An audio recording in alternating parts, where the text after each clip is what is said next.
मेरे प्यारे दोस्तों, आप सभी ने सव्यसाची को जो प्यार दिया है उसके लिए आप सभी का तहे दिल से मैं शुक्रिया अदा करता हूं। आपको यह बताने में मुझे अत्यंत हर्ष का अनुभव हो रहा है कि आपके इसी प्यार के कारण सव्यसाची को रिव्यू रैंकिंग में यूट्यूब पर 10 आउट ऑफ 10 मिले हैं।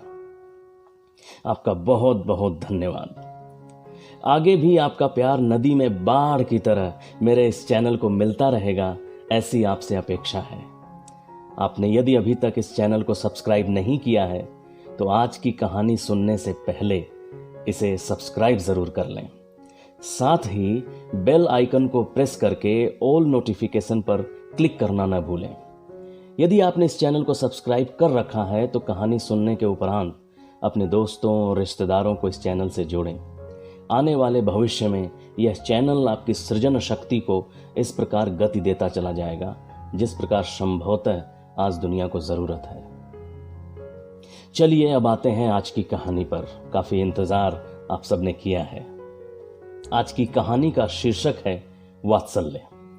इस कहानी की लेखिका है अनुप्रिया, जो वर्तमान में दिल्ली विश्वविद्यालय के हिंदी विभाग से पीएचडी कर रही हैं। आजमगढ़ के प्रतिष्ठित शिबली नेशनल डिग्री कॉलेज से अंग्रेजी में और दिल्ली विश्वविद्यालय साउथ कैंपस के लेडी श्रीराम कॉलेज से हिंदी में इन्होंने एमए की शिक्षा प्राप्त की है। इसके अलावा इन्होंने बीएड की डिग्री भी हासिल की है। बचपन से ही इनमें कविता और कहानी लिखने में विशेष रुचि थी। वर्तमान में कई वर्षों से अति विख्यात प्रवक्ता.com पर इनका नाम लेखकों की श्रेणी में शुमार है। प्रस्तुत है इनकी एक कहानी जिसे प्रवक्ता.com ने कई वर्ष पहले छापा था। अब कृपा करके आप कहानी का लुत्फ उठाएं और कमेंट बॉक्स में अपनी प्रतिक्रिया देना बिल्कुल न भूलें। कहानी वात्सल्य। मुझे ये लगता है कि माँ होना या माँ बनना दोनों ही बातें अपने में एक विशेषता लिए आती हैं। हमेशा ही मेरी आंखें माँ के नाम पर नम हो जाती हैं और माँ बनने की अभिलाषाओं को त्वरित कर देती हैं। कहते हैं कि स्त्री जब तक माँ नहीं बनती जब तक कि उसे कोई माँ कहने वाला ना हो। जब माँ याद आती है तो उनका प्यार याद आता है। जब माँ याद आती है तो अस्तित्व की करुणा याद आती है। माँ से ही प्रेम शब्द का शायद निर्माण हुआ होगा। बचपन से ही मेरी कई इच्छाओं में एक इच्छा हमेशा खुद से ही जुड़ी रही कि मेरा अपना परिवार हो, जिसमें मेरा बेटा हो, मेरी बेटी हो और मेरा जीवन साथी हो, और हम सब साथ साथ एक खूबसूरत जिंदगी को अंजाम दें। एक रात, न जाने वो कैसी रात थी, कहां से अवतरित हुई थी, मुझे कुछ पता नहीं।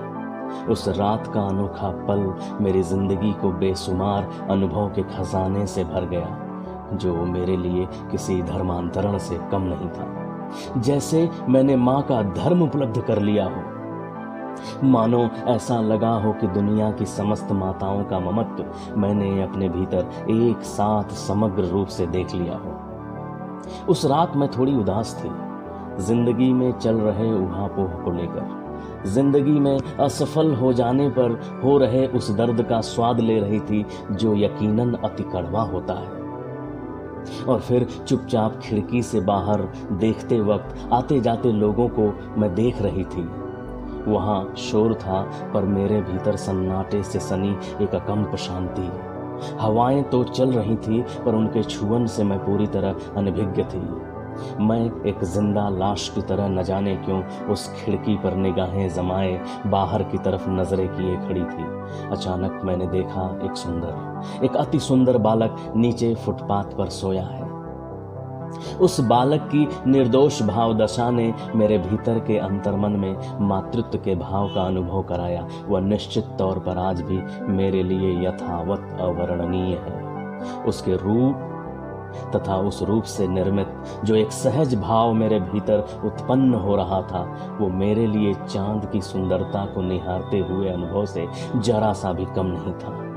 मानो जैसे किसी सुखद हवा ने सांसों को राहत पहुंचाई हो, जैसे बारिश की बूंदों ने धरती की गर्मी को शांत किया हो, जैसे कि सूर्य की किरणों ने खुद को इंद्रधनुष के रूप में परिणित किया हो। इस सौंदर्य का सीधा सबूत और एहसास था वो प्यारा सा बच्चा। उस सोए हुए बच्चे की बाहरी काया बिल्कुल धूल धूसरित थी, पर उसके चेहरे की लालिमा, उसके ऊपर प्रतिबिंबित पीला रंग, उफ, निश्चित रूप से एक ठहराव लिए हुए था। मैं उसे अपने ममत्व के भाव से मन ही मन दूर से ही चूमने लगी थी। मैं यह देखना चाहती थी कि जिस बच्चे के सोए हुए रूप ने मेरे भीतर की माँ को जगा दिया हो, वह जब अपनी निद्रा से बाहर आता और अपनी खुली आंखों से दुनिया को देखता तो कैसा प्रतीत होता। उस समय मेरे हृदय की अटूट अभिलाषा थी कि वह उठे, जागे और मुझे देखे, कि मैं अपने नयनों से कब से उसको स्पर्श किए जा रही हूं। मेरे हृदय की धड़कनें और मेरे अंग प्रत्यंग का रोम रोम उसकी तरफ खींचा चला जा रहा है। यही अभिलाषा जागृत हो रही थी कि मैं बस उसके सिर पर अपना हाथ फेर दूं और इस बात के लिए धन्यवाद दूं कि मेरे उदास पलों में तुमने मुझे मेरे होने का प्रमाण दिया है। चाहती तो थी कि मैं पूरी रात उस बच्चे की निगहबान बनी रहूं, पर मैं पूरी रात ऐसा कर नहीं सकती थी, क्योंकि कोई और भी है जो हर पल मुझे अपनी ओर केंद्रित करके रखता है। फिर भी मैंने कई बार उसे निहारने के लिए खिड़की पर बार बार खुद को प्रेरित किया, बार बार खिड़की तक गई मैं। इतना आकर्षण और इतना माधुर्य था उस बच्चे की आभा में खुद को एहसास करना, मगर जब जब देखा उसे तब तब सोया हुआ ही पाया। उस दृश्य ने मुझे पूरी रात सोने नहीं दिया। ऐसे जैसे कि वो चतुर्दशी का चांद हो। वह ऐसा था जैसे मेरे भीतर का बच्चा मुझे माँ माँ पुकारता हो और उसकी वो छवि आनंद अश्रु का आभास करा रही हो। वो बच्चा फुटपाथ पर सोया था तो इसका तात्पर्य बिल्कुल नहीं था कि वह करुणा के योग्य था। वह तो स्वयं अनजाने में ही सही किसी हृदय के भीतर अनायास एक बच्चे की अभिलाषा की पूर्ति कर रहा था। उससे मिला जो एहसास मुझे है, उस अनुभव को मैं अपना श्रृंगार समझती हूँ और अपने माथे पर उसका तिलक लगाती हूँ। शारीरिक रूप से माँ बनना या माँ होने के एहसास से परिपूर्ण हो जाना एक बात है, मगर मैं तो उस बच्चे को देखने मात्र से ही पूर्ण हो गई थी। और आज भी जब कभी उसकी यादें मेरी कल्पनाओं में थिरकती हैं तो यकीन मानिए उस एहसास से मेरा रोम रोम नाचने लगता है। मैं उसे अपनी कल्पनाओं में ही जिंदा कर लेती हूँ। मेरे लिए माँ शब्द का कोई सटीक अर्थ नहीं है जिसमें माँ के प्रति मेरी जो भावनाएं हैं उसे परिभाषित किया जा सके। वह मातृत्व का गुण ही तो है जो एक स्त्री में मौजूद होता है, और उस प्यारे बच्चे ने तो अपनी बाल छवि की मनमोहक आभा से मेरे अंतर मन को झकझोर के रख दिया था। जब उसकी शांत प्रिय भंगिमा ने मुझे मेरे भीतर से माँ शब्द का एहसास कराया, उस वक्त तो वह अजनबी मुझे अपना सा लगा था, मेरे तन मन व वजूद का हिस्सा लगा था। वह न जाने कौन था, कहाँ से आया था, उसकी सूरत भी न जाने अब कैसी होगी, पर जिसका मैंने रसास्वादन किया वह किसी ईश्वरीय अनुभूति से जरा सा भी कम नहीं था। वह रात मेरी जिंदगी की कई कहानियों या कई रातों का एक छोटा सा पल था जो मेरी आत्मा को जगाता है, सजाता है, संवारता है, जैसे उस पल का होना मेरे भीतर की माँ को एक पुकार दे गया हो और मुझे पूर्ण कर गया हो। धन्यवाद।